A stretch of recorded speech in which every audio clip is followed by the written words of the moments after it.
من تعلق تميمة فلا أتم الله له. نبی کریم صلی اللہ علیہ وسلم نے شریعت مطہرہ کو ہم تک پہنچانے میں پورا حق ادا کیا، اور قرآن کریم اور حدیث رسول صلی اللہ علیہ وسلم جس طرح اللہ نے حکم دیا اسی طرح ہم تک پہنچایا، اور دین حنیف کو مکمل کر دیا. چونکہ ہمارا موضوع معاشرے میں ایک بہت بڑا فتنہ ہے، اور وہ فتنہ آج کا نہیں ہے، وہ فتنہ بڑے ایک لمبے عرصے سے حتیٰ کہ نبی کریم صلی اللہ علیہ وسلم کے دور سے یا اس سے پہلے کا چلتا آ رہا ہے. اور وہ فتنے سب سے بڑا جو فتنہ ہے وہ عقیدہ توحید پر بہت کاری ضرب لگانا، عقیدہ توحید پر ڈاکہ ڈالنا، اور انسان کو ایک پازیٹیو ٹریک سے نیگیٹو ٹریک کے اوپر لے کے آنا. یہ سب سے بڑا شیاطین کا ہمارے خلاف ایک جہاد وہ کر رہے ہیں، اور ایک جہاد ہم کر رہے ہیں. امام ابن قیم رحمہ اللہ ان کا ایک قول ہے، الراقی فهو مجاہد فی سبیل اللہ. راقی ہے یعنی قرآن اور سنت سے، قرآن کریم اور حدیث رسول صلی اللہ علیہ وسلم کے طریقے کے مطابق علاج کرنے والا وہ مجاہد فی سبیل اللہ ہے. اب اس میں آپ جہاد اس کو کیسے کہیں گے؟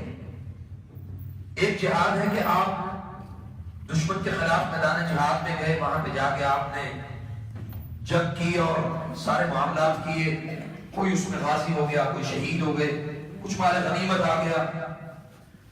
لیکن یاد رکھیں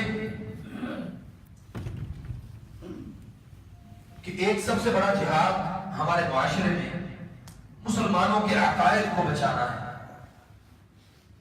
اگر ایک مسلمان کسی مصیبت یا کسی ابتلا میں ہے اور اس کو اس ابتلا میں سے نکالنے کے لیے جو قرآن کریم اور حدیث رسول صلی اللہ علیہ وسلم کا جو اسلوب اور طریقہ ہوگا، اگر اس کو اس پر گائیڈ لائن نہیں ملی، آپ کا اور ہمارا سب کا فریضہ ہے کہ اس تک وہ صحیح قرآن و سنت کی بات کو پہنچا دیا. بہت سارے حضرات، بہت سارے افراد اس بات کا انکار کرتے ہیں کہ دم تو ہونا ہی نہیں چاہیے. دم کرنے میں کیا حرج ہے؟ بعض کہتے ہیں دم کرنے میں کیا حرج ہے، بعض کہتے ہیں کہ دم کرنا شرک ہے. نبی کریم صلی اللہ علیہ وسلم نے فرمایا کہ لا بأس بالرقاء ما لم يكن فيه الشرك. ایسا دم جھاڑ کرنے میں کوئی حرج نہیں جس میں شرک نہ. اور دم کرنا کیا ہے، بنیاد اس کی کیا ہے، اس میں آپ کا مطلوب کیا ہے، آپ کس چیز کی التجا اور کس چیز کی دعا کر رہے ہیں. بنیادی طور پہ آپ اللہ رب العزت سے یہ دعا کرتے ہیں کہ اللہ یہ ہماری بہن، یہ ہمارا بھائی، یہ ہمارا فلان اس بیماری میں مبتلا ہے، اللہ اس کو اس بیماری سے پاک کر دے. اللہم رب الناس اذہب البأس رب الناس واشفی انت الشافی. ہم کہتے ہیں، اقرار کرتے ہیں اپنی زبان سے کہ اللہ تو ہی شفا دینے والا ہے. لا شفاء الا شفاؤک شفاء لا یغادر سقما. اور جب ہم بیماریوں سے پاک کرنے کے لیے اپنے آپ کو اللہ سے دعا کرتے ہیں تو یہی دم ہے، اسی چیز کا نام دم ہے. اور جو ہم نے ایک دم کا تصور ہمارے معاشرے میں موجود ہے وہ کیا ہے، وہ میں آپ کو بتا دوں. پہلے ایک رقیت الکفریہ اور ایک رقیت الشرکیہ، ایک شرعی دم اور ایک شرکیہ دم.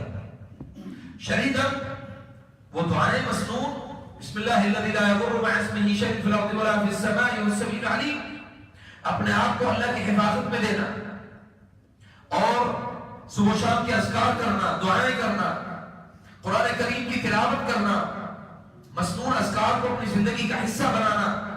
اگر ایک آدمی بیمار نہیں بھی ہے تو یہ صبح و شام اپنے آپ کو اللہ کے سپرد کر رہا ہے، اس کا مطلب ہے وہ صبح و شام اپنے اوپر دم کر رہا ہے.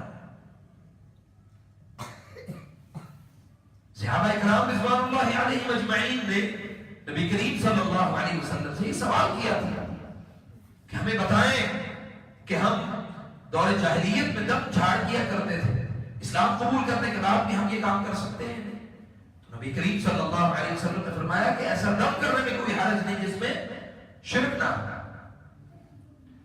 اور خالصتاً جس میں آپ اللہ کو اور اللہ تعالیٰ کو پکارتے ہیں، اللہ سے مدد مانگتے ہیں. ہم دعا نہیں کرتے اللہم انصرنا ولا تنصر علینا، یہ دعا نہیں کرتے ہیں، اور ہم تسلیم کرتے ہیں کہ اللہ کے علاوہ کوئی ہماری مدد نہیں کر سکتا. اور رقیت الشرکیہ کیا ہے جس کو بہت سارے ہمارے معاشرے میں موجود افراد نے اس کو قبول کیا ہوا ہے، حتیٰ کہ موحدین نے بھی قبول کیا ہوا ہے. انہوں نے قبول اس لیے کیا ہے کہ اس کے بارے میں ان کو معلومات نہیں، اس کے بارے میں صحیح آگاہی نہیں.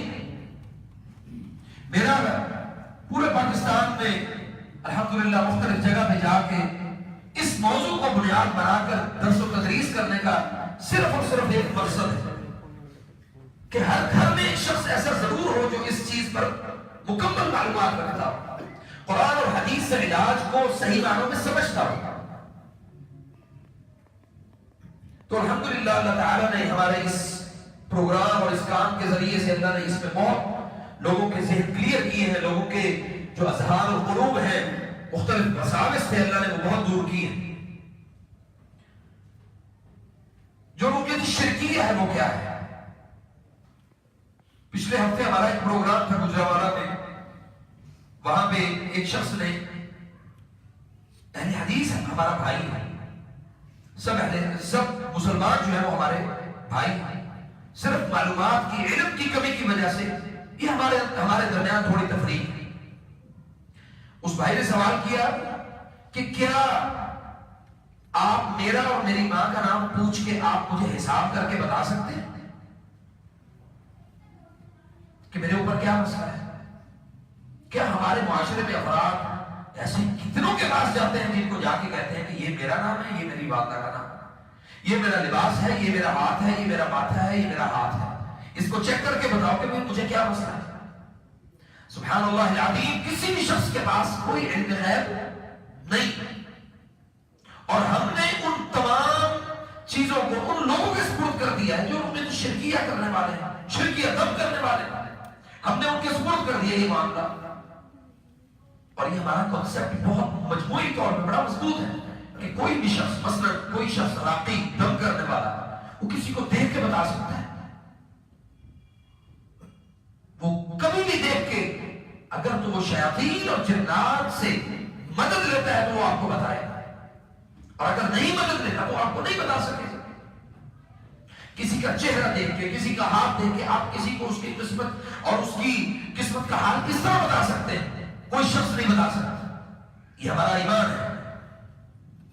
سبحان اللہ العظیم، اللہ تعالیٰ کے علاوہ کوئی عالم الغیب نہیں ہے، اور ہم نے معاشرے میں گلی گلی محلے میں اور مختلف چوک و چوراہوں پر بیٹھے ہوئے افراد کو ہم نے یہ مان لیا ہے کہ یہ ہمارا ہاتھ دیکھے، یہ ہمارا کپڑا دیکھے. چونکہ میں اس فیلڈ میں ہوں، میں آپ کو وہ تجربات بہت زیادہ ہیں، میں وہ شیئر کرنا چاہتا ہوں مختصر، کہ بہت سارے لوگ اپنے قمیضیں جو ہے نا وہ اپنے بچوں کی اور اپنی بچیوں کی اور اپنے یا جس کے متعلق چیک کروانا مقصود ہو وہ قمیضیں لے کے آ جاتے ہیں، یہ قمیض چیک کر کے بتائیں جی ہمارے اوپر کیا مسئلہ ہے، کیونکہ ہماری ذہن سازی ایسی کر دی گئی. اور یہ لمبے عرصے سے، اور یہ سلو پوائزننگ ہے ہمارے معاشرے میں، خاص طور پہ ان لوگوں کے لیے جو موحدین ہیں، جن کا توحید کے ساتھ اللہ تعالیٰ نے ایک مضبوط ربط اور تعلق بنایا. ہوتا یہ ہے کہ آپ جب ان کو وہاں پہ اس موقع پر آپ ان کو یہ کہہ دیں بھائی یہ کام صحیح نہیں، وہ آپ کو سمجھیں گے کہ یہ بندہ ہی تو نہیں پڑا، یہ غلط ہے، اس کو تو کچھ نہیں پتا، اس کے پاس تو علم نہیں، اس کا علم تو بڑا مفقود ہے، بڑا ناقص علم ہے. اتنی تنقید کا آپ کو سامنا کرنا پڑے گا کیونکہ آپ نے اس کی منشا اور اس کی طبیعت کے مطابق آپ نے اس کو جواب نہیں دیا. اور پھر اہل حدیث حضرات جو راقی ہیں، جو دم کرنے والے ہیں، یہاں سے یہ اسٹیپ ہے پہلا کہ جو فتنہ شروع ہوتا ہے. دم کرنے والے جب ان کی منشا اور طبیعت کے مطابق آپ جواب نہیں دے سکتے تو آپ وہ راستے تلاش کرتے ہیں جس راستے کے ذریعے سے آپ ان کو مطمئن کر سکیں. اور یہی وہ راستہ ہوتا ہے جب آپ ایک پازیٹیو ٹریک سے نیگیٹو ٹریک کے اوپر آ جاتے ہیں. اور یہی سے فتنہ شروع ہوتا ہے.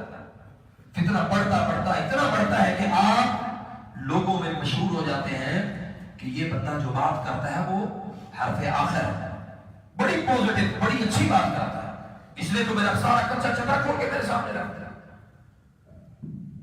میرے بھائیوں، ہم نے توحید کو بچانے پر اپنے قرآن کو، اپنی سنت کو اور اپنے معاملات کو، دینی اور دنیاوی معاملات کو بچانے پر ہم نے بے شمار درس و تدریس کا انتظام ہم کرتے ہیں. لیکن کبھی ہم نے یہ انتظام کیا ہے کہ ہمارے معاشرے میں جو ہمارے عقائد کو لوٹنے والے افراد ہیں ان کے خلاف ہم نے کبھی کوئی تحریک کا آغاز کیا؟ کبھی نہیں کیا. اور پھر ہم ڈرتے ہیں ان سے سوال کرتے ہوئے کہ بھائی جو آپ کام کر رہے ہو وہ قرآن سنت کے مطابق ہے؟ وہ کہتے ہیں جی قرآن سنت کے مطابق ہے. اس کے پاس کوئی دلیل نہیں، ہم اس کو قبول کر لیتے ہیں. ہمارا یہ خوف جو ہے وہ اس آدمی کو پروموٹ کرتا ہے، ہمارا یہ خوف، ہمارا ڈر اس آدمی کو مضبوط کرتا ہے. جس دن ہمارے اندر یہ قوت پیدا ہو گئی کہ آپ کسی بھی معالج سے اس کے بارے میں سوال کر لیں کہ بھائی آپ نے یہ قرآن کی دلیل آپ نے پیش کی، حدیث کی دلیل پیش کی، اس کی جو صحیح تقویت والی جو بات ہے وہ ہماری سمجھ میں نہیں آئی. اور جب آپ اس کو یہ سمجھا دیں گے فوراً آپ کے اوپر فتویٰ لگائے گا کہ بھئی کسی نے تو تیری ذہن سازی کی ہے جو آج تیرے اندر سوال کرنے کی جرات پیدا ہوگا. جس دن ہمارے اندر سوال کرنے کی جرات پیدا ہوگی، یقین کریں کہ معاشرے میں یہ 2 نمبر جتنے بھی خناس ہیں یہ سب کے سب انشاءاللہ ختم ہو جائے. ہماری ضرورت ہے یہ اس وقت. آپ دیکھیں کہ مختلف، یہ چونکہ میڈیا کا دور ہے تو میڈیا میں ایک ڈرامہ جو ہے وہ مشہور کیا جا رہا ہے، اس کا نام ہے پردش. بتانے کا مقصد یہ نہیں ہے کہ بھی آپ جا کے اس کو دیکھیں، اس کے متعلق بتانے کا مقصد صرف یہ ہے کہ معاشرے میں لوگوں کو یہ بتایا جا رہا ہے کہ بھی آپ کو اگر رزق نہیں مل رہا تو بندش ہے، آپ کی بیٹی کا رشتہ نہیں ہو رہا تو بندش ہے، آپ کی زندگی کے معاملات میں رکاوٹیں ہیں تو بندش ہے.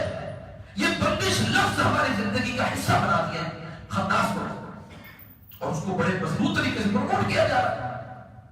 اور ہماری کم علمی اور جہالت کی وجہ سے ہم اس پروموشن کو قبول کر رہے ہیں. کسی بڑی مارکیٹ میں جائے تو کوئی چیز پروموشن پہ لگی ہوگا تو ہمارا رجحان وہ قیمتی اشیاء کی طرف نہیں جاتا، ہم کہتے ہیں پروموشن کہاں پہ، سستی چیزیں کہاں پہ مل رہی. تو ان ڈراموں کو پروموٹ کیا جاتا ہے، ان کی پروموشن لگائی جاتی ہے، اور آپ اور ہم ان چیزوں کو قبول کرتے ہیں. تو میرے بھائیوں، معاشرے میں موجود سب سے پہلے تو یہ کنسپٹ ہمیں کلیئر ہونا چاہیے کہ شیاطین یعنی جنات کا وجود اللہ نے اس دنیا میں بنایا ہے. جو لوگ انکار کرتے ہیں وہ صریحاً قرآن کریم کی آیات کا انکار کرتے ہیں کہ جنات ہوتے ہی نہیں، جنات کوئی کام نہیں کرتے، ان کا کیا لینا دینا ہماری زندگی میں. سب سے پہلے ہمیں یہ دیکھنا ہے کہ میرا ایمان، میرا عقیدہ، میرا تقویٰ اللہ کے قریب کتنا مضبوط ہے.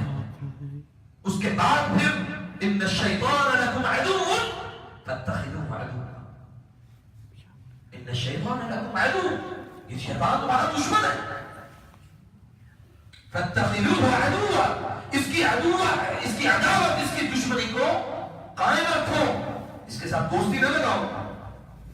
ہم اذکار نہ کر کے اس کے ساتھ دوستی لگاتے ہیں، ہم سورۃ البقرہ کی تلاوت نہ کر کے اس کے ساتھ دوستی لگاتے ہیں، ہم قرآن کریم کو اپنے گھروں میں تلاوت نہ کر کے اس کو نہ سمجھ کے اس کے ساتھ دوستی لگاتے ہیں. ہم ایسے افراد کے ساتھ دوستی لگاتے ہیں جو بے نماز ہیں، ہم ایسے افراد کے ساتھ اٹھنا بیٹھنا کرتے ہیں جو زکوٰۃ ادا نہیں کرتے، سودی کاروبار کرتے. ہمارا نظام ان چیزوں، اور جب ہماری زندگی کے یہ معاملات اس نہج اور اس طریقے پر پہنچتے ہیں تو اس کی بنیاد جو ہے وہ یتخبطہ الشیطان من المس. شیطان ان کو چھو کر ان کو ٹچ کر کے محمود الحواس کر دیتا ہے، ان کو سمجھ نہیں آتی زندگی کے معاملات کا۔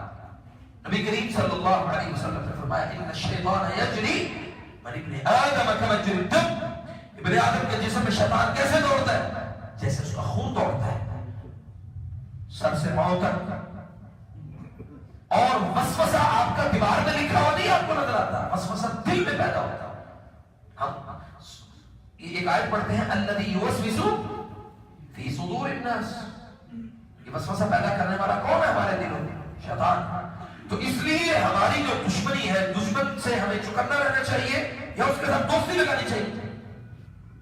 نبی کریم صلی اللہ علیہ وسلم نے فرمایا لا تتمنوا لقاء العدو، دشمن سے ملاقات کی تمنا نہ کرو، یہ ہمارا دشمن ہے۔ ہم کہتے ہیں کسی عامل کے پاس چلے گئے، کسی جن نکالنے والے کے پاس چلے گئے، کسی جادو کا علاج کرنے والے کے پاس۔ آج تو حالت یہ ہے کہ یوٹیوب اور فیس بک اور واٹس ایپ پر اور یہ سوشل میڈیا کے اوپر ایسے خناس بیٹھے ہوئے اللہ کی قسم کے جو باقاعدہ طور پہ لوگوں کو جادو سکھا رہے ہیں، باقاعدہ طور پہ۔ ایک کلپ جو ہے وہ میری نظر سے گزرا، اس نے کہا کہ کسی کو قتل کرنا ہو تو اس کے لیے آپ کو پتہ کیا کرنا چاہیے؟ آپ کو ایک کالی بلی مارنی چاہیے، اس کو مٹی کی ہانڈی میں دفن کر ڈال کے، جس کو مارنا مقصود ہو، اس کی جو پاؤں کی مٹی ہوتی ہے وہ لے کے اس میں ڈال دو، اور اس کے اوپر آپ لکھو باقاعدہ طور پہ ابلیس مدد، ابلیس مدد، ابلیس مدد۔ اور وہ یہ جو جادو سکھانے والا ہے وقار حسین مسلمان ہے، یہ مسلمانوں کا حال ہے کہ ہم اپنا ایمان، اپنا عقیدہ اس نہج اور اس طریقے پر لے کے آ گئے ہیں کہ اللہ تعالیٰ پر ہمارا توکل اور یقین بالکل ختم ہو گیا۔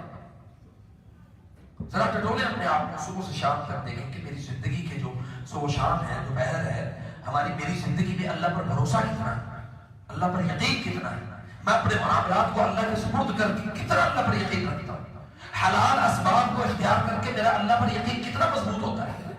یہ کبھی سوچے، کبھی اس کو پریکٹیکل کر کے دیکھیں، پھر ہمیں پتہ لگے گا کہ میرے ایمان کا لیول کیا ہے، میرا عقیدہ توحید مجھے کیا سکھا رہا ہے صبح سے شام۔ میرے بچے کو نظر لگ جائے، مجھے پتہ ہی نہیں ہوتا میرے بچے کو نظر لگی، اور اگر نظر لگ گئی ہے تو اس کے لیے کون سی دعائیں پڑھنی ہے مجھے علم ہی نہیں۔ اعوذ بکلمات اللہ التامہ من کل شیطان وہام ومن کل عین لام، یہ دعائیں پڑھ کے میں اپنے بچوں کو تعبیر نہیں کرتا، مجھے پتہ ہی نہیں۔ میرے بھائیوں، قرآن سورۃ الفاتحہ شفا ہے، قرآن کریم کامل، پورا قرآن شفا ہے، پورا قرآن شفا ہے۔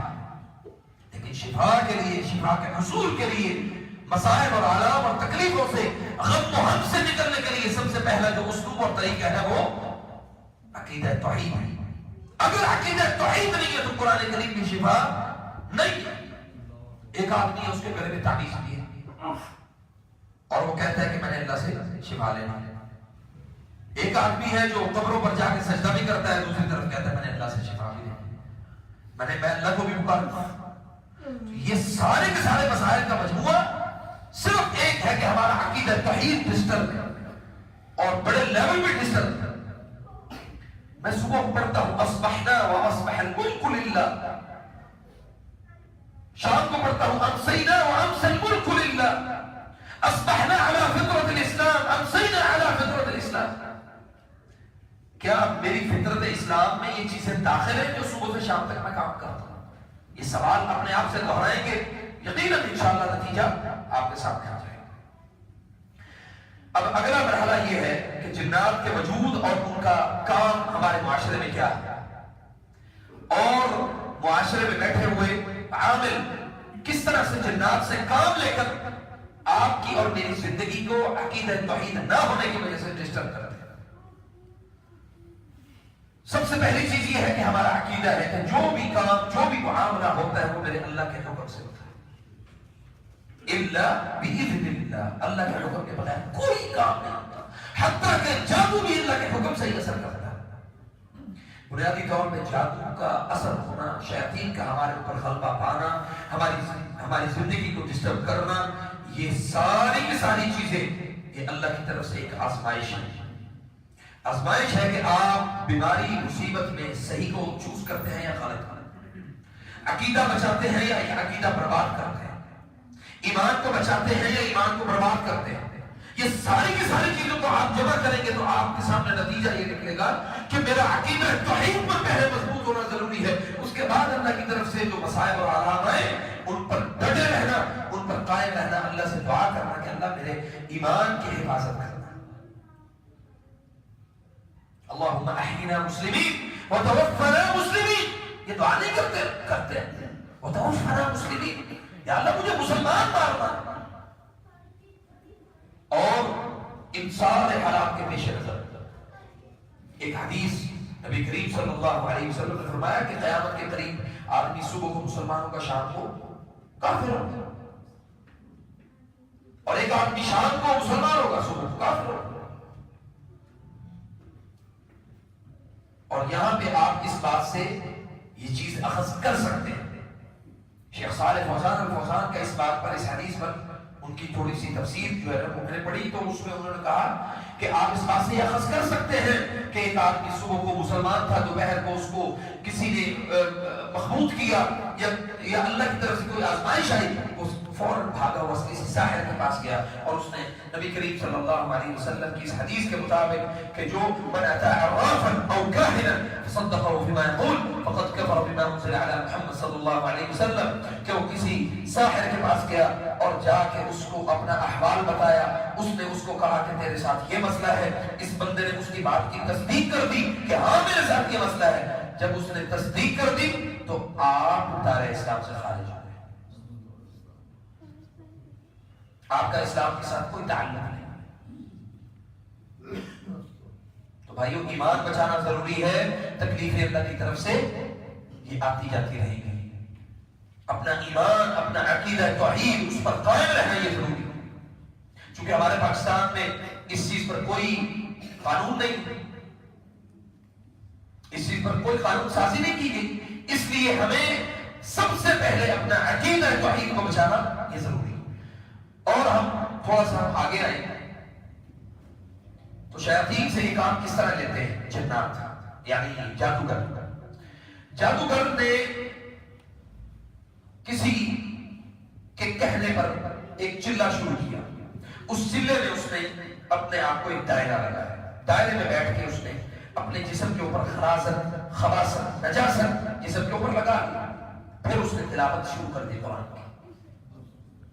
قرآن کریم کی بے حرمتی پہلی بنیاد ہے، اللہ کے کلام کی جو بے حرمتی ہے نعوذ باللہ سب سے پہلی بنیاد ہے یہ، کیونکہ آپ کا اسلام کے ساتھ کوئی تعلق نہیں ہونا چاہیے اگر آپ نے جادو سیکھنا، آپ کا مسلمانوں کے ساتھ کوئی تعلق نہیں ہونا، بلکہ آپ کے سامنے ہر مسلمان آپ کا دشمن ہونا چاہیے، پھر آپ جادو سیکھ سکیں۔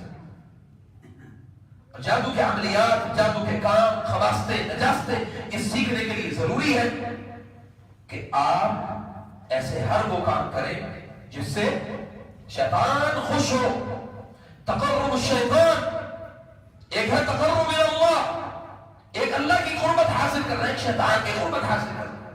مجھے یہ بتائیں، شیطان یعنی ابلیس یا اس کے کارندے، اس کی اولاد اگر آپ سے مطالبہ کرے، آپ کہتے ہیں جی میں نے یہ کام کرنا ہے، کوئی بھی کام آپ فکس کر لیں، جی یہ میں کام کرنا چاہتا ہوں، ابلیس یا اس کے کارندے ان کا مطالبہ ہوتا ہے کہ پہلے یہ حرام کام کرو، اور ایک دم سے آپ کو نہیں کریں گے، تھوڑا تھوڑا کر کے آپ کو اسلام سے خارج کریں گے۔ پہلے آپ کو کہیں کہ سورۃ الفلق یا سورۃ الناس یا سورۃ الاخلاص یا کوئی قرآن کی سورت کو اتنی 1000 مرتبہ پڑھو، اتنی 1000 مرتبہ پڑھو، جب آپ نے اس کو پڑھا تو آپ کے کچھ چھوٹے چھوٹے کام ہونا شروع ہو جائیں، کیونکہ ایک ابلیس نے اپنا ایک کارندہ جو ہے وہ آپ کے اوپر مسلط کر دیا، اس نے فکس کر دیا کہ یہ میرے کام کا بندہ ہے، اس کو میں جیسے کہوں گا یہ ویسے کرے گا، اور یہ آپ کے ڈائریکٹ آپ سے بات نہیں کرے گا، یہ دل میں بات ڈالتا ہے، وسوسہ ڈالتا ہے، پھر اس کے بعد یہ سٹارٹ نہیں کام ہوا،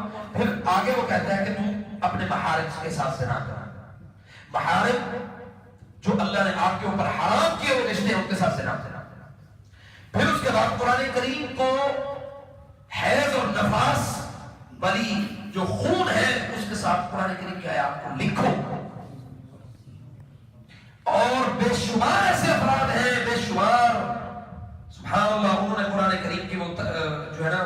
انہوں نے کہا جی ہم تو بابا جی سے لے کے آئے ہیں، انہوں نے ہمیں ایک جو ہے وہ پرچی دی ہے، انہوں نے کہا اس میں فرعون، حامان، شداد، نمرود ان کے نام لکھے ہوئے ہیں اور ساتھ میں تھوڑی سی قرآن کی آیت بھی لکھی ہوئی، وہ لکھی حیض والے خون سے۔ اب آپ سے وہ جوتیاں مرواتے ہیں اس سے، آپ اس کو جوتیاں مارتے ہیں اور جوتیاں مار کے آپ بڑے خوش ہوتے ہیں کہ بھی میرا علاج ہو، اور بظاہر آپ اسلام نہیں ہیں، آپ نمازیں بھی پڑھ رہے ہیں، قرآن بھی پڑھ رہے ہیں، تلاوت بھی کر رہے ہیں، سب کچھ کر رہے ہیں، لیکن شیطان اس عامل کے ذریعے سے آپ کا ایمان لوٹنے پر تیار ہے۔ اب آپ نے یہ کیا کہ اس کے دیے ہوئے سارے کام آپ نے شروع کر دیے۔ اس نے کہا جی چاند کی 14 سے 21 کے درمیان آپ نے یہ کام کرنا ہے۔ اس میں کام کیا ہے کہ 7 دن آپ نے نہانا نہیں، 7 دن آپ نے پانی کے قریب بھی نہیں جانا۔ پانی آپ کو کیا کرتا ہے؟ پاک کرتا ہے نا، آپ کو صاف کرتا ہے نجاست سے، پلیدگی سے، تو وہ آپ کو منع کرے گا کہ آپ نے 7 دن پانی کو ہاتھ بھی نہیں لگانا، ہاتھ نہیں لگائیں گے تو پلید ہوں گے، پلید ہوں گے تو آپ نماز کہاں سے پڑھیں گے؟ تو یقیناً آپ کو بھی سٹیپ بائی سٹیپ وہ اسلام سے باہر لے آئے۔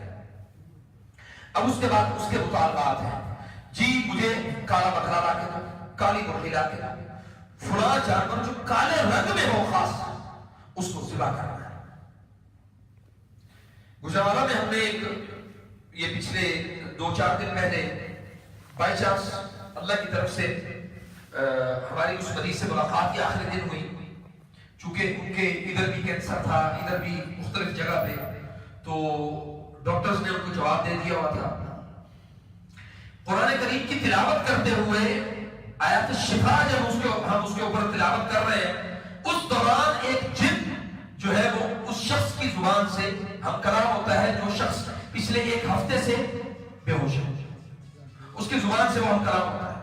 وہ کہتا ہے کہ بھئی میں نے، یعنی جس شخص نے اس کے اوپر جادو کیا ہے اس نے 2 لاکھ روپیہ جادو کرنے والے نے لیا ہے، اور اس نے یہ جو میں پیچھے آپ کو تذکرہ کر چکا ہوں کالی بلی والا، کالی بلی کو مار کے اس کو مٹی کی ہانڈی میں دفن کر کے اس کو کسی نابالغ بچے کی قبر میں جا کے اس کو دفن کیا، اور تعویذ سورۃ الفلق اور سورۃ الناس کی آیات کو لکھ کے دیکھنے والے یہ سمجھتے ہیں اس نے قرآن لکھا، لیکن وہ قرآن کس نجاست اور کس پلیدگی کے ساتھ لکھا یہ ہمیں اندازہ ہی نہیں۔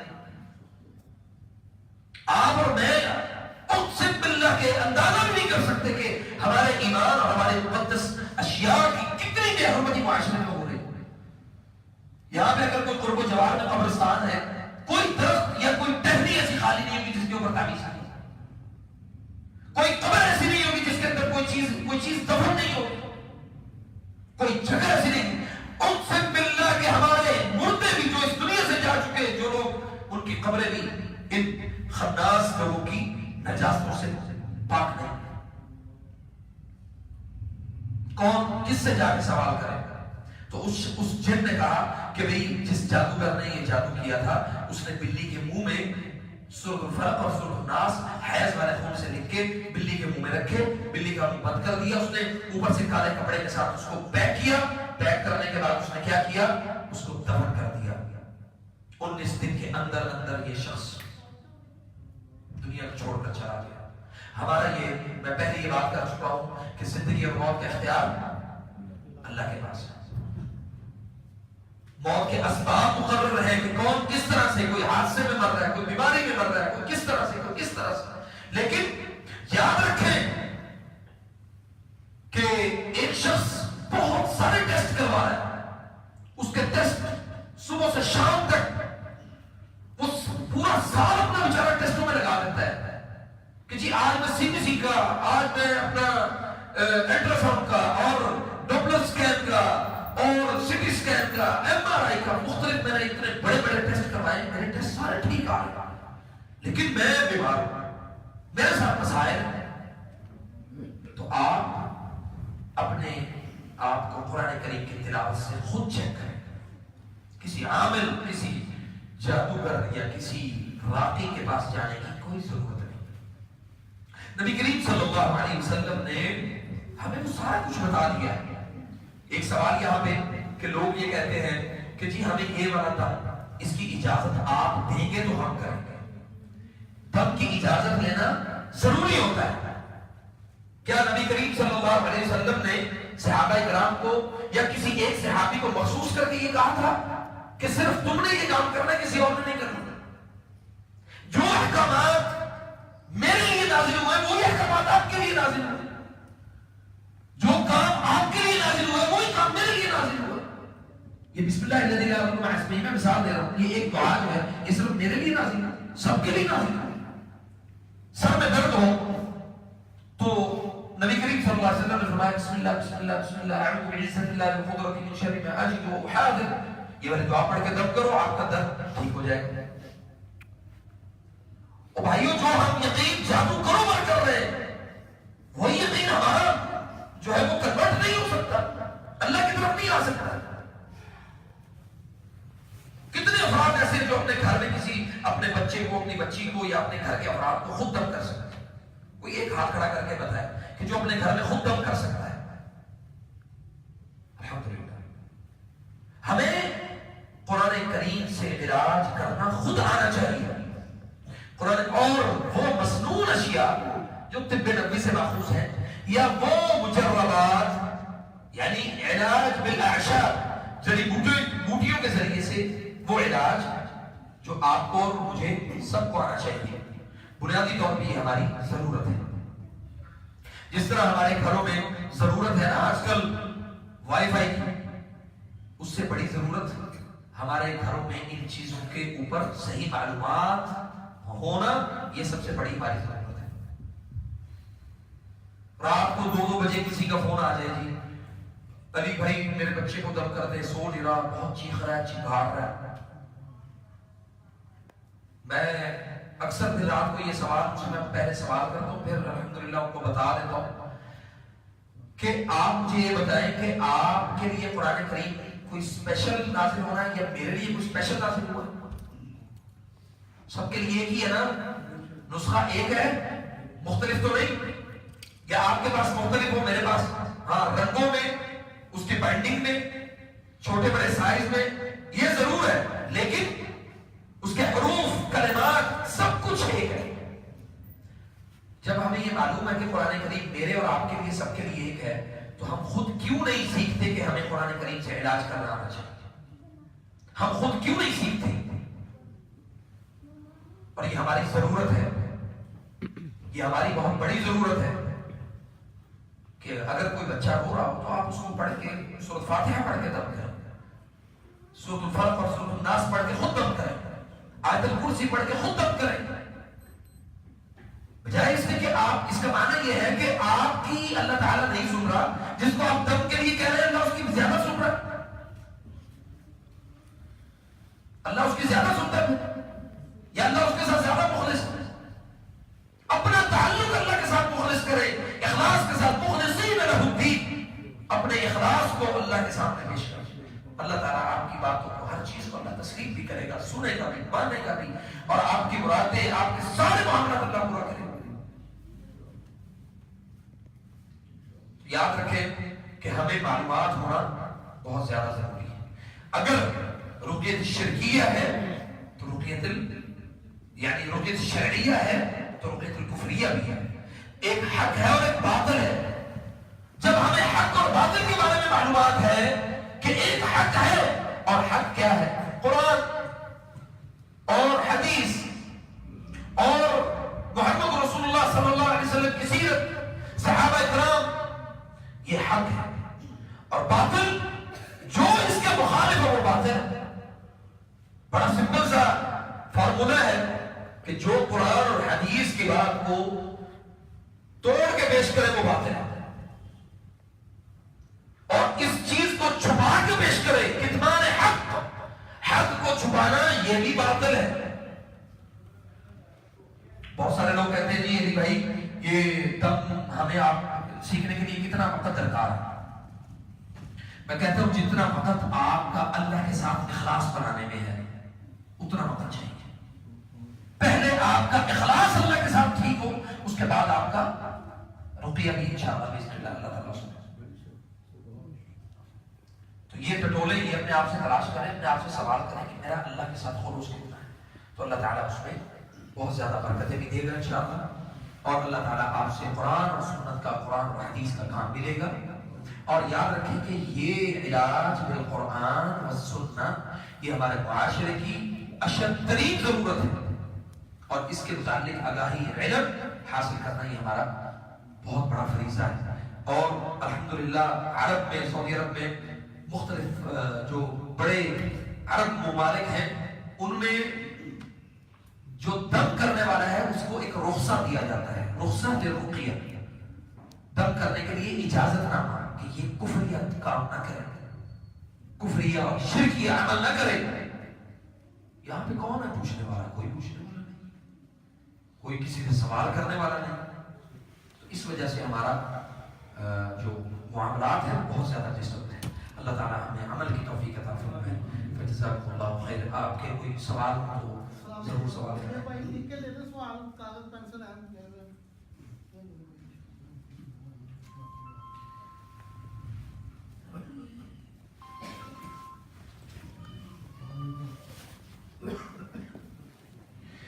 اچھا، یہاں پہ یہ جو سوال ہے یہ عمومی طور پہ ہمارے معاشرے میں بہت عام ہے، بہت ہی بہت زیادہ ہے. یہ سوال، اس سوال سے متعلق جو لوگ ہیں کہ جب دیکھیں سب سے پہلی چیز ہے وَمَا يُعَلِّمَانِ مِنْ أَحَدٍ حَتَّى يَقُولَا إِنَّمَا نَحْنُ فِتْنَةٌ فَلَا تَكْفُرْ فَيَتَعَلَّمُونَ مِنْهُمَا مَا يُفَرِّقُونَ بِهِ بَيْنَ الْمَرْءِ وَزَوْجِهِ. سب سے پہلے جو جادو شیطان نے سکھایا تھا وہ کس لیے سکھایا تھا؟ میاں بیوی میں تفریق پیدا کرنے کے لیے. میاں بیوی میں محبت نہ رہے، میاں بیوی میں جدائی ہو جائے، طلاق ہو جائے، لڑ پڑے اور ایک دوسرے کے ساتھ جو ہے وہ ان کے معاملات خراب ہو جائے تو خاندان برباد ہو جائے. یہ بنیادی طور پہ یہ چیز ہے. اب میاں بیوی کے درمیان تفریق کی علامات بہت ساری ہیں. ایک علامت تو سب سے بڑی یہ ہے کہ خاوند کو بیوی سے یا بیوی کو خاوند سے ایسی بدبو کا آنا جس کا بظاہر کوئی وجود نہیں ہے. مثال کے طور پہ خاوند ابھی غسل کر کے آ رہا ہے تو بیوی کہتی ہے کہ مجھے آپ سے بدبو ابھی بھی آ رہی ہے. وہ بدبو اصل میں شیاطین کی طرف سے پیدا کردہ وہ بدبو ہے جو آپ کے ناک میں داخل کی جا رہی ہے تاکہ یہ ان کا آپس میں کوئی ربط اور کوئی تعلق نہ بنے. وہ پھر دونوں الگ الگ ہو جاتے ہیں بلا وجہ ایک دوسرے کو دیکھ کے غصہ کرنا، اور غصے کی کوئی وجہ نہیں ہوتی. اگر وجہ ہو تو سمجھ میں آتی ہے، بغیر کسی وجہ کے اگر کوئی غصہ آ رہا ہے تو پھر یاد رکھیں کہ دونوں کے درمیان ایسا عمل یا ایسا کام ضرور ہوا ہے. اور یہ عمومی طور پہ وہاں پہ ہوتا ہے جہاں پہ میاں بیوی کے درمیان بڑی محبت بنی رہی. محبت ایک لمبے عرصے سے دیکھیں میاں بیوی کا رحم کا تعلق ہے. جو رحم کا تعلق جب خراب کرنا ہو کسی نے، یہ کوئی حاسد ہو. امام ابن باز رحمہ اللہ ان کا ایک قول تھا الحاسد یتمنى زوال النعم. جو حاسد ہے وہ یہ تمنا کرتا ہے کہ اس کی نعمت کو زوال آ جائے. جو میاں بیوی کے درمیان محبت ہے یہ ایک بہت بڑی نعمت ہے آج کے معاشرے میں، اتنے پرفتن معاشرے میں. تو اگر کوئی شخص یہ اس طرح کی علامات محسوس کرے اسے چاہیے کہ وہ فوراً سورۃ البقرہ، سورۃ طٰہٰ، سورۃ یونس یعنی مختلف قرآن کریم میں ان کو ان آیات کو الگ کیا گیا ہے. آیات السحر، آیات العین، آیات غض البصر، آیات السحر المغشوش، آیات سحر المدفون، آیات المقابر. یہ تقریباً 16 اقسام کے معاشرے میں جادو گردش کرتے ہیں، یعنی جادو کرنے والے. اسی طرح علماء نے ان کو 16 اقسام میں تقسیم کیے ہیں آیات. آپ ان آیات کو پانی کے اوپر دم کریں، اس میں بیری کے ساتھ پتے ڈالیں کوٹ کے، اور اس پانی سے دونوں میاں بیوی غسل بھی کر سکتے ہیں اور وہ میاں بیوی دونوں پانی پی بھی سکتے ہیں. اور جب پانی پینے کے بعد اگر دونوں میاں بیوی کو 3 بڑی علامات اگر ظاہر ہو، پانی پینے کے بعد خود دم کریں، کسی سے دم کروانے کی ضرورت نہیں، خود دم کریں. اگر میاں بیوی کے درمیان سحر التفریق ہو، سیپریشن کا عمل ہو، تو پانی پینے کے بعد 3 بڑی علامات اگر آئیں تو یاد رکھیں کہ وہ علامات انشاءاللہ ان کے علاج میں کارگر ہے، بہترین ہے۔ ایک، پانی پینے کے بعد ان کو موشن کا آ جانا، پانی پینے کے بعد ان کو وامٹنگ ہو جانا، الٹی آ جانا، بخار ہو جانا، یہ 3 بڑی علامات ہیں۔ تو انشاءاللہ بسم اللہ، اور کثرت کے ساتھ سورۃ البقرہ کا اہتمام کریں۔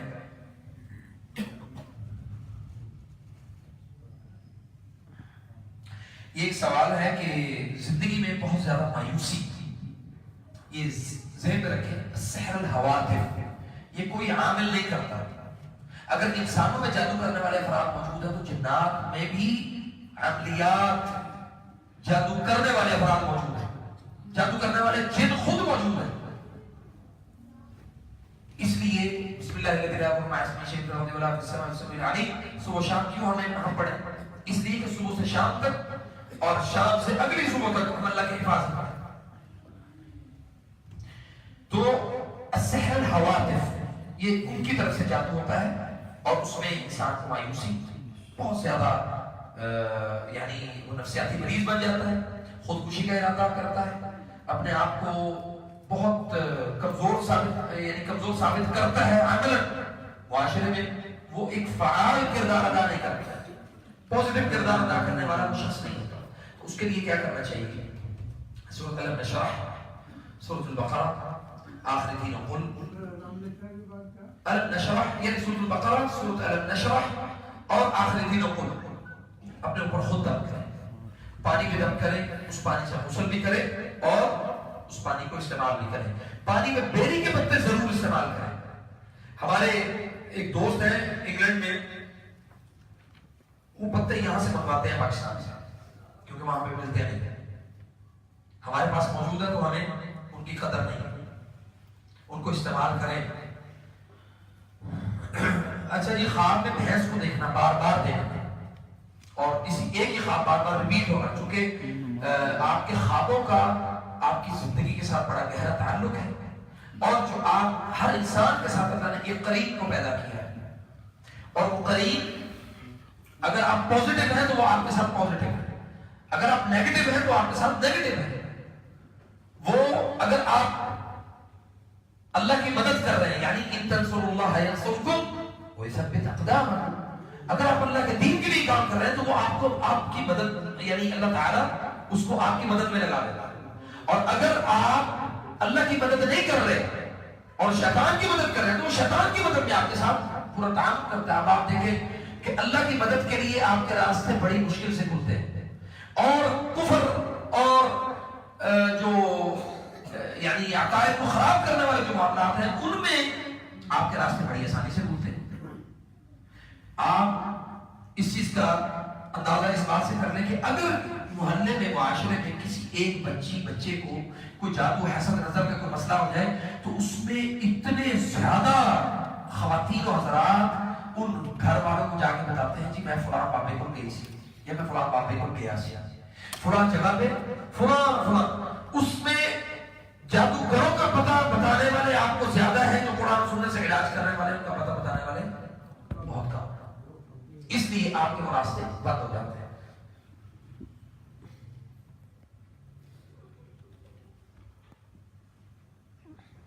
علامہ ابن سیرین نے ایک خواب ہے، اس کی تعبیر جو ہے انہوں نے بیان کی ہے کہ اگر خواب میں کسی کی جوتی گم ہو جائے، جوتی گم ہو جائے، تو بڑے معروف معبر ہیں، بڑی انہوں نے تعبیر رؤیا بڑی نامی ایک کتاب لکھی ہے، اس میں بھی یہ تعبیر لکھی ہے کہ اگر کسی کی جوتی گم ہو جائے تو وہ یاد رکھے کہ اس کی عزت پر جو ہے نا وہ انگلیاں اٹھانے والے افراد زیادہ ہوں گے، اور اسے چاہیے کہ وہ اللہ کے راستے میں ایک صدقہ بہت کرے، بے شک ایک کھجور کرے، 1 روپیہ کرے، لیکن صدقہ، نبی کریم صلی اللہ علیہ وسلم نے فرمایا داؤ مرضاکم صدقہ، اپنے بیماروں کا علاج تم صدقے سے کرو۔ ہم صدقہ جو ہے وہ کالا بکرا مانگے تو دیتے ہیں، نہیں تو نہیں دیتے، کالی مرغی مانگ لیے تو دیں گے، نہیں تو نہیں دیتے۔ ایک روپیہ، میں الحمدللہ میں نے لوگوں کو اتنا اس بات پر پروموٹ کیا ہے کہ آپ روزانہ صدقہ دیں، بے شک 1 روپیہ دیں، 1 کھجور دیں، لیکن روزانہ صدقہ دیں۔ جتنے فتنے کہ اللہ تعالیٰ ہمارے ان صدقات کی بدولت اللہ ہمیں معاف فرمائے گا انشاءاللہ۔ غصے کا علاج جو نبی کریم صلی اللہ علیہ وسلم نے فرمایا ہے وہ بڑا بہترین ہے۔ اگر غصہ آئے تو فوراً سب سے پہلے وضو کریں، پانی بہائیں۔ غصہ کس کی طرف سے؟ الغضب من الشیطان، شیطان کی طرف سے غصہ ہوتا ہے۔ غصہ شیطان کی طرف سے ہے۔ کھڑے ہیں تو بیٹھ جائیں، بیٹھے ہیں تو لیٹ جائیں، چل رہے ہیں تو کھڑے ہو جائیں، پانی پئیں، ٹھیک ہے؟ اور اسی طرح کثرت سے لا حول ولا قوت الا باللہ العلی العظیم اعوذ باللہ من الشیطان الرجیم کثرت کے ساتھ پڑھیں۔ انشاءاللہ یہ غصے والا معاملہ میرے اللہ کے کرم سے انشاءاللہ ٹھیک ہو جائے گا۔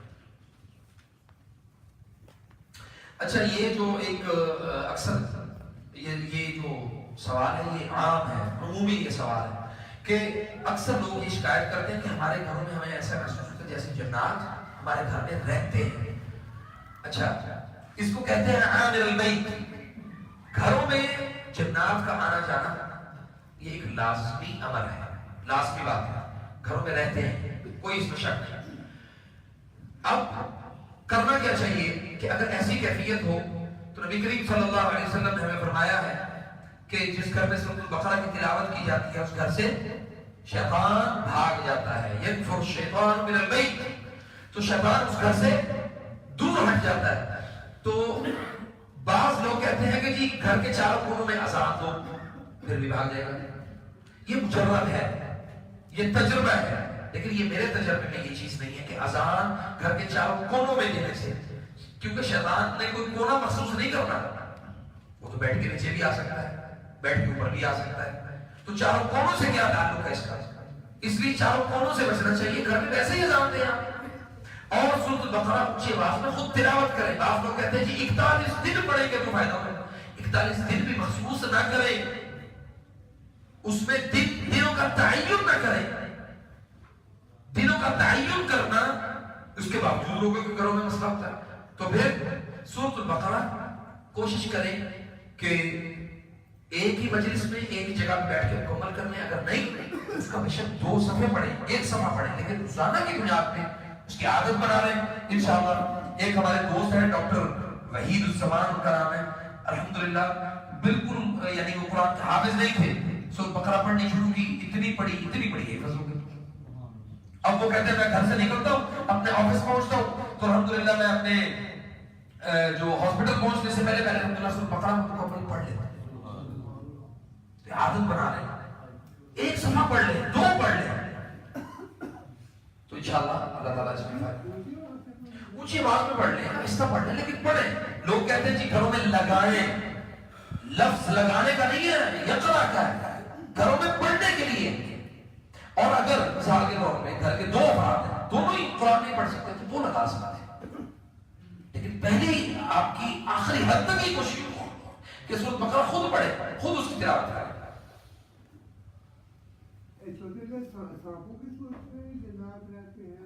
سانپوں کی صورت میں گھروں کے اندر جو چھوٹا چھوٹا جو سپولیا ہوتا ہے نا، سپولیا جسے ہم کہتے ہیں، وہ اس صورت میں گھروں کے اندر یہ موو کرتے ہیں۔ بہاولپور میں ہم ایک گھر میں اسی طرح ایک کمرے میں بیٹھے رکے اسی طرح کر رہے تھے اونچی آواز میں، تو حالانکہ بڑا بہت اچھا ان کا وہ گھر بنا ہوا تھا، وہاں سے اس کمرے میں آنے کا کوئی تصور بھی نہیں تھا، اس یعنی کسی بھی چیز کا، کسی بھی سانپ کا، تو اتنا سا جو ایک ہاتھ کے برابر رکیے کے دوران ہی اس گھر میں کالے رنگ کا ایک سانپ کا جو بچہ ہے وہ آیا، تو ہم نے اس کو مار دیا۔ تو یہ ہو سکتا ہے ایسا، لیکن جو نبی کریم صلی اللہ علیہ وسلم نے فرمایا کہ اس کو پہلے آپ بتاؤ کہ تم اگر یعنی جن ہو شیطان تو یہاں سے چلے جاؤ، اور اس کو پہلے وارننگ دو، اور یہ نہ ہو کہ تم کسی مسلمان اپنے بھائی جن کو قتل کرو۔ اچھا، ایک اور بھی بڑا اہم مسئلہ ہے یہاں پہ کہ خواتین اپنے گھروں میں، چونکہ آج کل سردیاں ہیں تو سردیوں میں گھروں میں کچن کو صاف کرنا تھوڑا مشکل ہوتا ہے، چکناہٹ ہوتی ہے، تو وہ گرم پانی کر کے اپنے اس میں بہاتی ہیں کچن۔ تو یاد رکھیں کہ ہمارے کھانے پینے والی جگہوں پر جنات کا آنا جانا رہتا ہے، یہ ذہن میں رکھیں۔ اور خاص طور پہ خواتین جو سب سے زیادہ، جو ایک ہمارے تجربے میں یہ چیز آئی کہ افیکٹڈ ہوئی ہے، تو اپنے کچن میں سے کیوں ہوئی ہے کہ انہوں نے اپنے کچن کو جب صاف کرنے لگی ہیں پانی گرم بہا دیا بسم اللہ پڑھے بغیر۔ اگر آپ بسم اللہ پڑھ کے پانی کو بہائیں گے، وہاں پہ اگر کسی کا نقصان ہو بھی جائے گا تو یہ شیاطین آپ سے انتقام نہیں لے سکتے۔ اور اگر آپ بسم اللہ پڑھے بغیر وہاں پہ پانی بہا رہے ہیں اور گرم پانی بہایا آپ نے، وہاں پہ اگر کسی کا نقصان ہو گیا، سبحان اللہ، اسی لیے ہمیں یہ حکم دیا گیا کہ اپنے ہر کام میں کیا کرو؟ بسم اللہ پڑھو۔ ابتدا میں ہمیں کیا کرنا چاہیے؟ بسم اللہ پڑھنی چاہیے۔ تو انشاءاللہ اس سے یہ بہت فائدہ ہوگا کہ اپنے کچن کو صاف کرنے سے پہلے، گرم پانی بہانے سے پہلے لازمی آپ بسم اللہ کا اہتمام کریں۔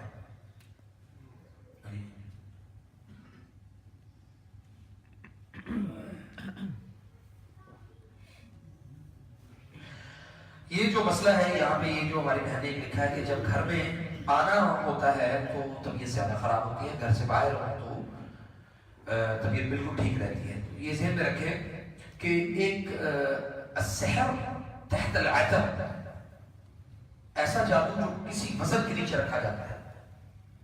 اب آپ دیکھتے ہیں کہ گھر میں پیٹیاں ہیں تو پیٹی کے وزن کے نیچے رکھا ہوا کسی، بہت سارے لوگ ہیں جو پیٹیوں کے وزن کے نیچے تعویذ رکھتے ہیں۔ آپ کو مجھے کچھ نہیں پتا کہ اس تعویذ میں کیا لکھا ہوا۔ تو الحمدللہ جب ہم رقیہ کرتے ہیں تو اس دوران ایک دعا پڑھتے ہیں، اللہم ابطل السحر تحت الاعتاب۔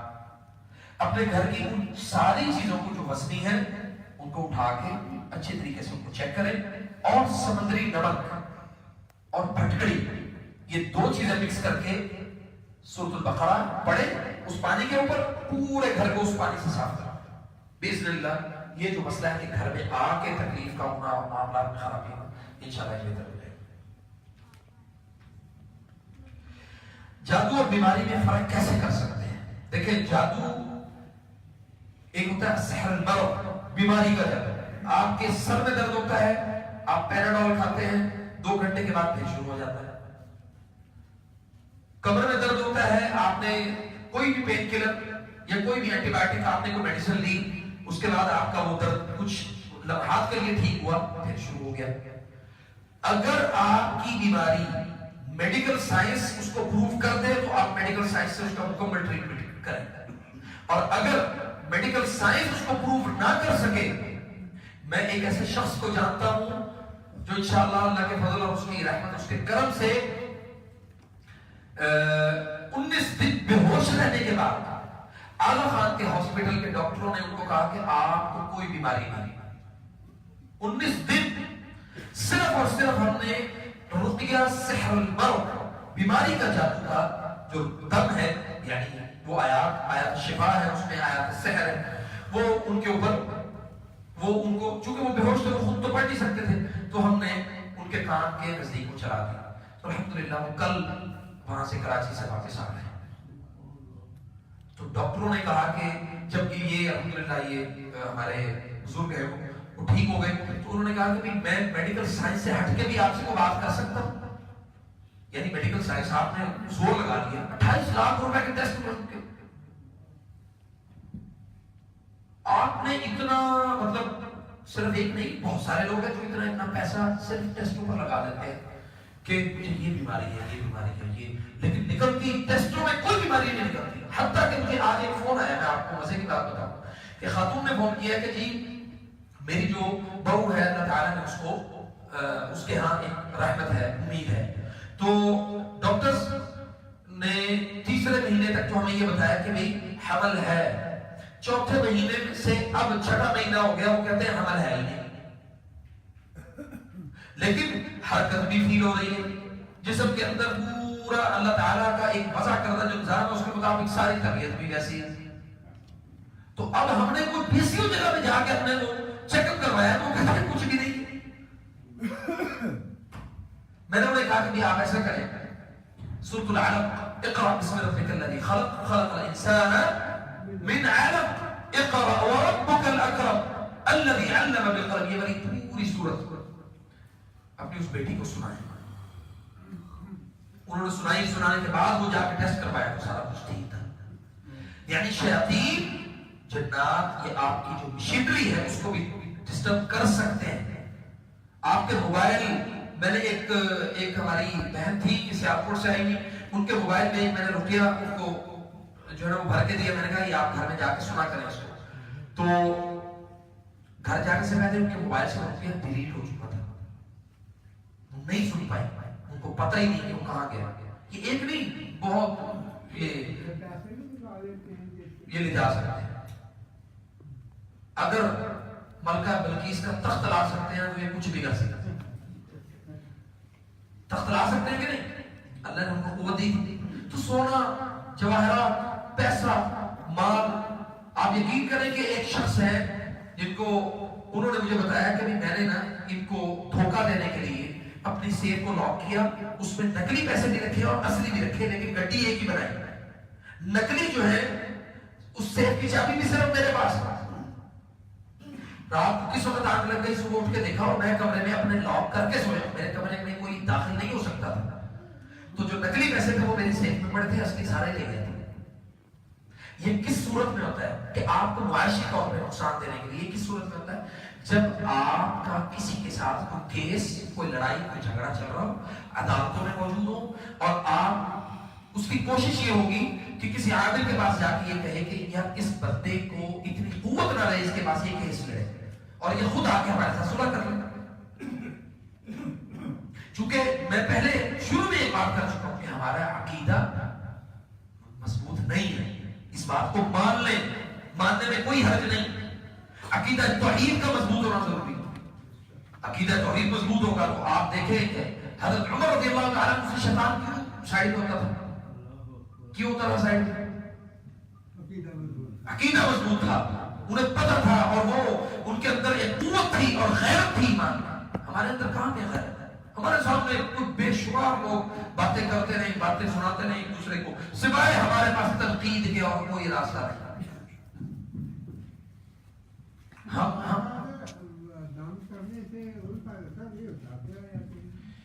نہیں، یہ جو چیز ہے اس میں پھر ہمارا پھر وہی بات ہے کہ ہمارا اس میں توکل کمزور ہے. اسباب حلال اور صحیح استعمال کریں، اللہ اس میں ضرور برکت دے گا. یہ میرا ماننا ہے الحمدللہ. اور اگر حرام اسباب اختیار کر رہے ہیں، اللہ کو بھی ناراض کر رہے ہیں، تو پھر مجھے یہ بتائیں، بعض ایسے اہل حدیث راکی ہیں جو باقاعدہ مریض کو سامنے بٹھا کے اور اس کے جسم کے اوپر پہلے ایسے دائرہ لگائیں گے بائیں بائیں. یہ دائرے کا کیا کام ہے؟ ہمارے قرآن اور حدیث میں کوئی کام نہیں ہے اس کا. اور وہ کہیں جی ہمارا تجربہ ہے. وہ دائرہ آپ جو آپ کی انگلی کے اندر سے کون سی سیاہی نکل رہی ہے اور وہ کون سا دائرہ جو ہم سب کو نظر بھی آ رہا ہے؟ دائرہ لگاتا ہوا نظر آئے گا لیکن وہ دائرہ آپ کو تصور میں نظر آئے گا. اسے کہتے ہیں السحر التخیل. سحر التخیل، ایسا عمل، ایسا جادو جو آپ کے تخیلات، آپ کے خیالات کو ڈائیورٹ کر دے، آپ کی سوچ کو مزمحل کر دے، آپ ایک چیز پر قائم ہی نہ رہ سکتے. ہر وقت موت کا خوف، یہ میں اسی کی بات بتا رہا ہوں، ہر وقت موت کا خوف لگا رہتا ہے. اس کی وجہ اور حل بتا دیں. جبکہ وہ پانی سے نہانے سے اگر پانی نالی میں بہ جائے تو کوئی مسئلہ نہیں. جو پانی ہے کوشش کریں کہ وہ پانی جو ہے وہ نالی میں نہ بہے. آپ اس پانی سے نہائیں ضرور، لیکن وہ پانی خبیث جگہ پہ نہ جائے. وہ پانی، اس کا طریقہ کار یہ ہے، آسان طریقہ یہ ہے کہ ایک ٹب میں پانی جمع کریں، ایک ٹب خالی رکھیں، اور جو ٹب خالی ہے اس میں کھڑے ہو کے اس پانی سے نہا لیں تاکہ وہ سارا پانی ایک ٹب میں جمع ہو اور آپ اس کو کسی صاف اور اچھی جگہ پہ آپ اس کو بہا دیں. یہ جو موت کا خوف رہتا ہے، ایسے لگ رہا کہ ابھی پتہ نہیں میں گھر سے نکلوں گا تو مجھے موت آ جائے گی، میں واپس بھی نہیں آؤں گا، اور اس طرح کے یہ علاج یعنی السحر النفسیہ اور السحر التخیل، یہ دونوں ایک ہی چیز ہے. وحید بن عبد السلام بالی کی ایک کتاب ہے، بڑی مشہور و معروف کتاب ہے. اس میں سارا جو علاج ہے قرآن کریم اور سنت رسول صلی اللہ علیہ وسلم کے مطابق لکھا ہوا ہے. آپ اس کو پڑھیں، اس کا مطالعہ ضرور کریں. 7 دن سورۃ البقرہ کی تلاوت کرنا کسی حد نہیں، کسی بھی حدیث سے 7 دن مخصوص کرنا کسی بھی حدیث سے ثابت نہیں. دنوں کا تعین کرنا یہ ثابت نہیں ہے، لیکن جیسے شیخ عبداللہ بن جبریل رحمہ اللہ وہ کہتے ہیں، چونکہ میں ایک حدیث پہلے بیان کر چکا ہوں کہ ایسا دم کرنے میں کوئی حرج نہیں جس میں شرک نہ ہو. تو قرآن کریم کو آپ دنوں کی تخصیص کے بغیر ضرور پڑھیں، دن متعین نہ کریں. دنوں کا تعین کیے بغیر پڑھیں گے تو انشاءاللہ زیادہ فائدہ ہوگا. اور تب تک پڑھیں جب تک آپ کو فائدہ نہ ہو، تب تک پڑھیں جب تک، اور یہی آپ کی آزمائش ہے کہ آپ فائدہ جلدی چاہیں گے لیٹ چاہیں گے. وَكَانَ الْإِنسَانُ عَجُولًا، انسان جلد باز ہے نا، تو ہم جلد بازی میں کیا کرتے ہیں؟ سر کا درد ٹھیک نہیں ہوا، گولی بھی کھائی، سارا کچھ کیا، چلو یار دو گلیاں چھاڑ کے ایک بابا جی بیٹھے انہوں نے تنگ کرا کے وہ بابا جی کے پاس گئے. بابا جی نے جاتے ہی آپ سے آپ کا یہ سارا جو پہلے میں نظام بتا چکا ہوں وہ آپ سے پوچھا، اور ایک یعنی منٹوں سیکنڈوں کے اندر آپ اپنے ایمان کا بیڑا غرق کر کے آ گیا. میں اکثر نماز کے لیے مسجد میں جاتا ہوں اور بہت اور بیت الخلاء گندا نظر آتا ہے، نماز پڑھتا ہوں تو قرآن نہیں پڑھا جاتا.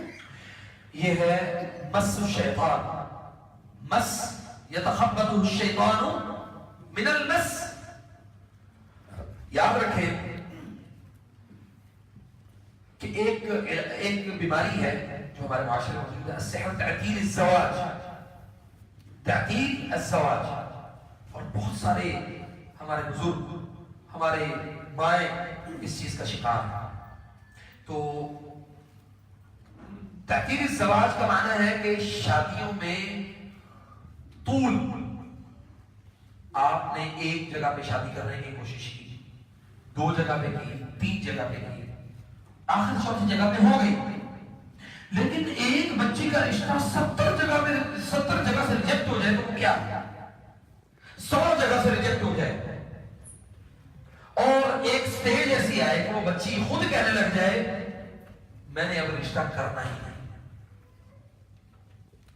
تو یہ تعطیل الزواج شادی میں رکاوٹ کا جاتا ہے. اس کی علامت سب سے بڑی یہ ہے کہ جب آپ بچی یا بچے، یہ صرف یہ بچیوں کے ساتھ نہیں، بچوں کے ساتھ بھی معاملہ ہوتا ہے کہ اگر آپ صرف بچی کے ساتھ یہ کوئی رشتے کی بات چیت کرنا شروع کریں، اس کو فوراً غصہ آ جاتا ہے، وہ کہتی ہے مجھے شادی نہیں کرنی.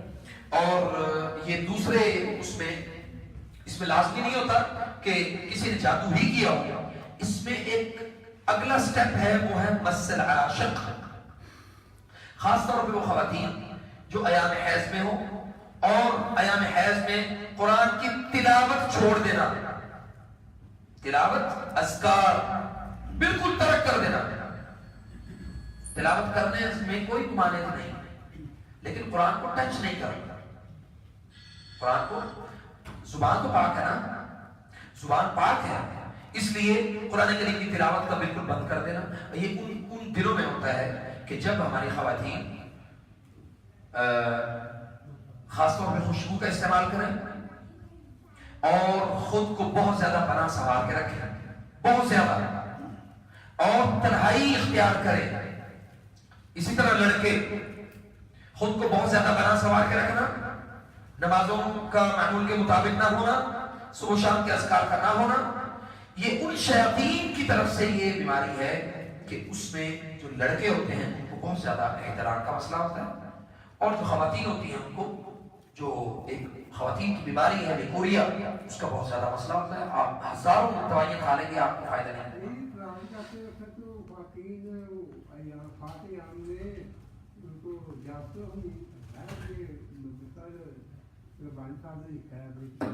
قرآن پڑھنے میں کوئی حرج نہیں ہے. لا یمسہ الا المطہرون، لا یقرأ کا لفظ نہیں ہے، لا یمسہ، یعنی آپ نے اس کو ٹچ نہیں کرنا. قرآن کو آپ نے پڑھ سکتے ہیں، پڑھنے میں کوئی حرج نہیں. ایام خاص ہاتھ میں بس یہ آخری. اچھا جی، اب آپ کو تھوڑا سا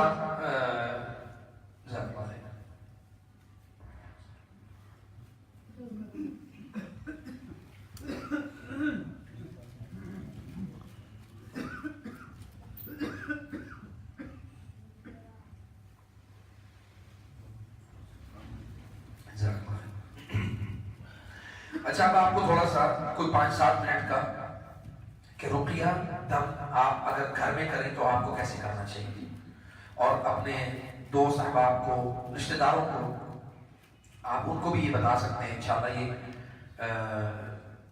یہ بہت بڑی خیر کا کام ہے، بہت بڑی خیر کا کام ہے انشاءاللہ.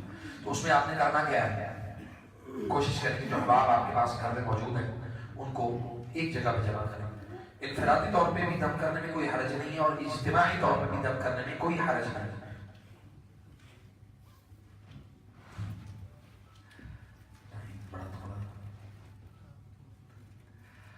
اور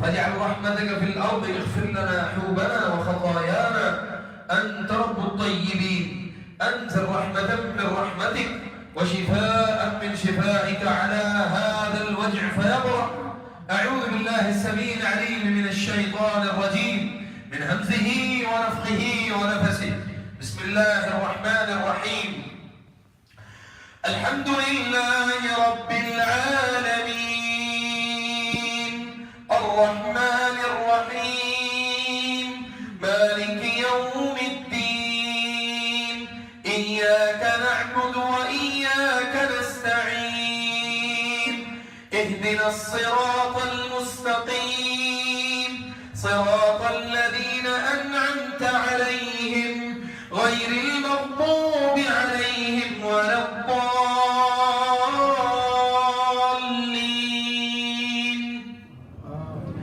الحمد لله رب العالمين الرحمن الرحيم مالك يوم الدين إياك نعبد وإياك نستعين اهدنا الصراط المستقيم صراط الذين أنعمت عليهم غير المغضوب عليهم ولا الضالين.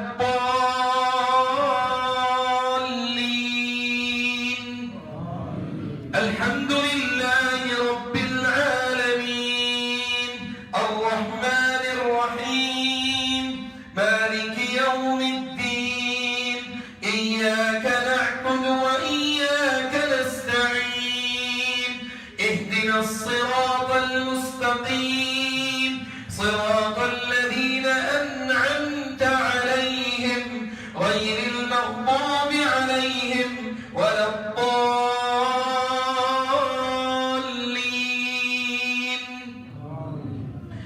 ألف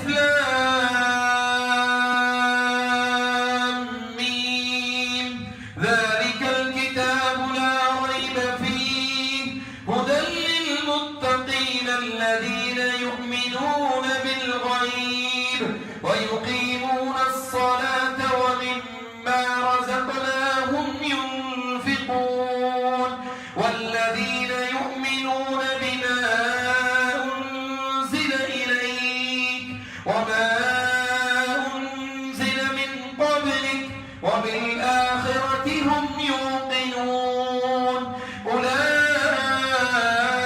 على هدى من ربهم وأولئك هم المفلحون. أعوذ بالله من الشيطان الرجيم واتبعوا ما تتلو الشياطين على ملك سليمان وما كفر سليمان ولكن الشياطين كفروا يعلمون الناس السحر وما أنزل على الملكين ببابل هاروت وماروت وما يعلمان من أحد حتى يقولا إنما نحن فتنة فلا تكفر فيتعلمون منهما ما يفرقون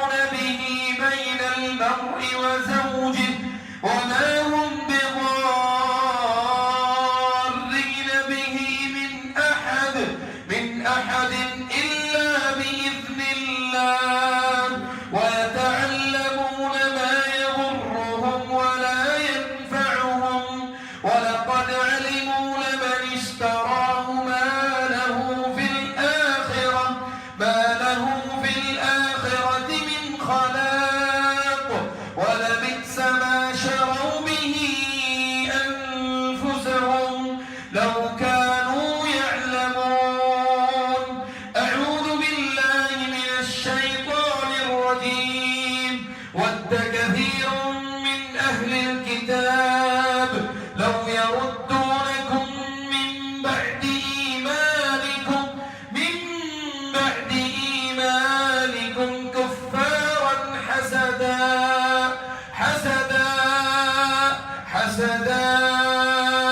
حسدا من عند أنفسهم من بعد ما تبين لهم الحق فاعفوا واصفحوا حتى يأتي الله بأمره إن الله على كل شيء قدير.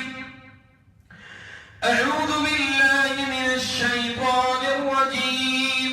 وأوحينا إلى موسى أن ألق عصاك فإذا هي تلقف ما يأفكون فوقع الحق وبطل ما كانوا يعملون فغلبوا هنالك وانقلبوا صاغرين وألقي السحرة ساجدين قالوا آمنا برب العالمين رب موسى وهارون. أعوذ بالله من الشيطان الرجيم. بسم الله الرحمن الرحيم. قالوا يا موسى إما أن تلقي وإما أن نكون أول من ألقى قال بل ألقوا فإذا حبالهم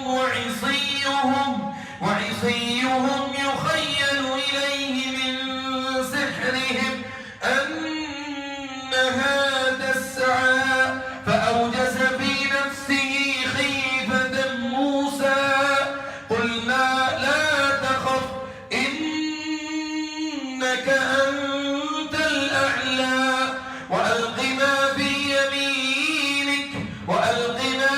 يمينك تلقف ما صنعوا إنما صنعوا كيد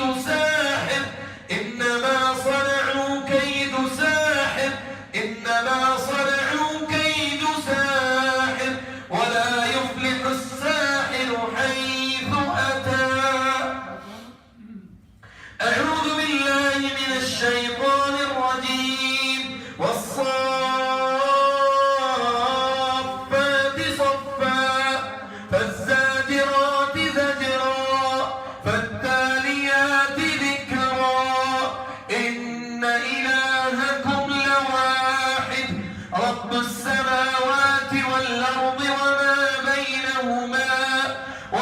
بينهما ورب المشارق إنا زينا السماء الدنيا بزينة للكواكب وحفظا من كل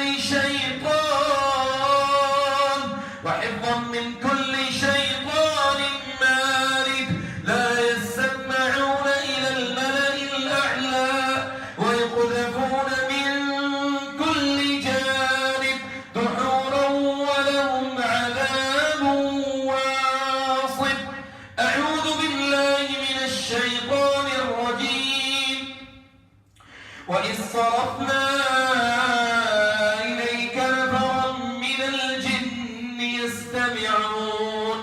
يستمعون القرآن فلما حضروه قالوا أنصتوا فلما قضي ولوا إلى قومهم منذرين. قالوا يا قومنا إنا سمعنا كتابا أنزل من بعد موسى مصدقا لما بين يديه يهدي إلى الحق وإلى طريق مستقيم. يا قومنا أجيبوا داعي الله،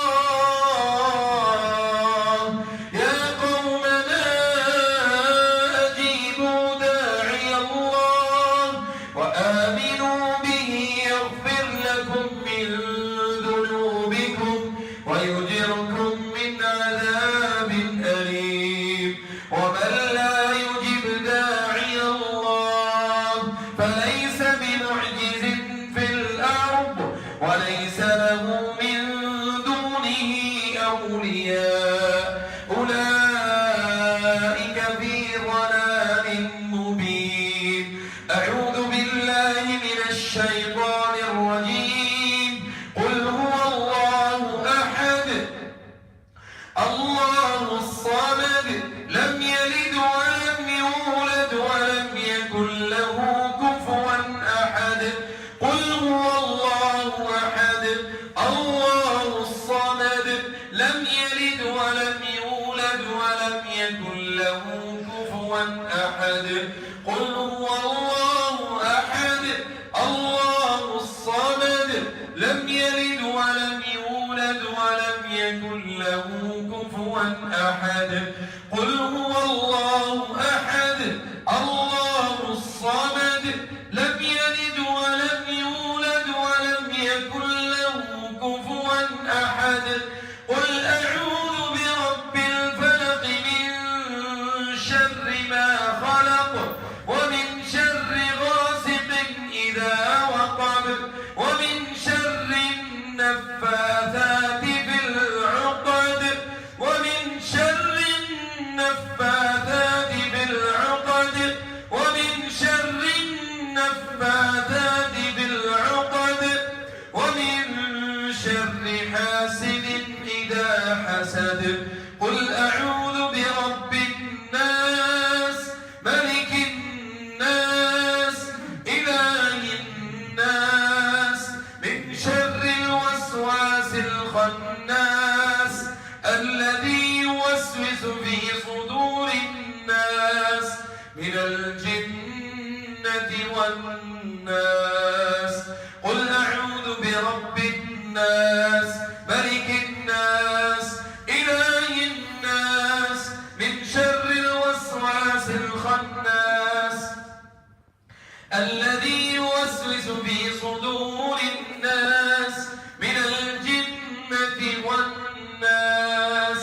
قل أعوذ برب الناس ملك الناس إله الناس من شر الوسواس الخناس الذي يوسوس في صدور الناس من الجنة والناس.